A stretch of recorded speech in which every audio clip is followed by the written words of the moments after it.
Hey there, this reading is for Pisces. So this is for the week of the 10th through the 17th. Remember, these readings kind of go on a little further. They're not always just for that exact week. They sometimes move on a little further. So I'm using the Rider-Waite deck. And you've got, quite a week ahead for you guys because you're sort of sistering Saturn there with this Saturn-Jupiter conjunct.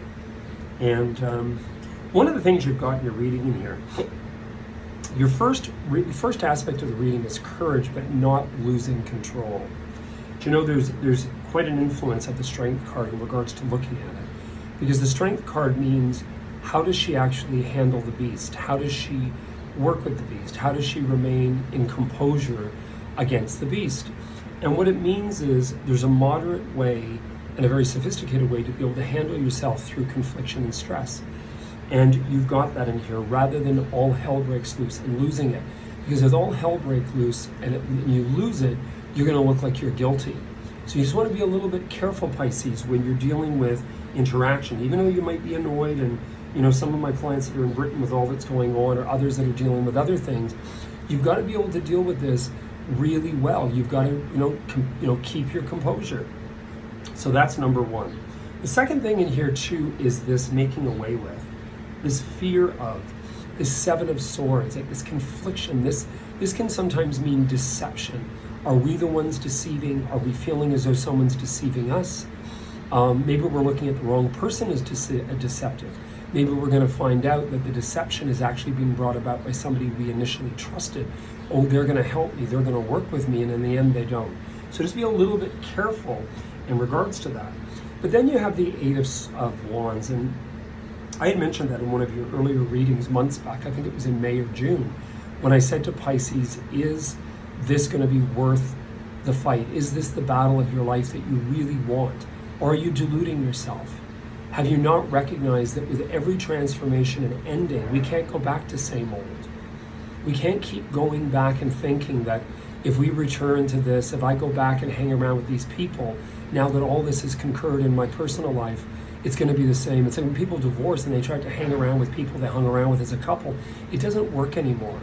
So you see, the thing that you've got to recognize is that Saturn's teaching you, it's humbling Pisces. I said that's going to go on for 2 more years. Right now you're going over everything. It's this retrospect. Both of those planets, Saturn and Pisces, Neptune of Pisces, are both retrograde. They're going over the things that you've already learned in the last year. So now it's time to really say, okay, I'm going to pull my life in order. I'm going to begin again. I'm going to begin fresh. And you may not like it, but the universe will decree this. Saturn is a taskmaster. It will force this. So there's a lot going on.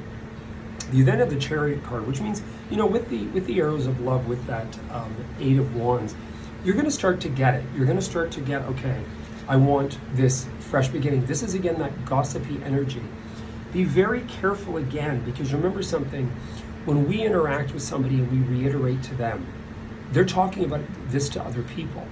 If they talk to you about other people, they're doing the same to you. You have to really be smart enough to figure people out. And this here with this talking, the bonus card is this 3. So whenever I see he said, she said, da, da, da, da, da, this energy, fast, hurry, hurry, hurry. First of all, it's somebody that has a form of ADHD in some cases. In other cases, it means that we're dealing with something that one is saying something and then that person's saying something more, or they're embellishing. Be careful with yourself. The goal in the center of the reading are these 2 energies that are the best for you over the next week. Meaning that you're starting to recognize where your passions lie. Remember I spoke about that passion sheet on your iPhone, the things you totally love, the things you totally want to achieve, the best clone, the best.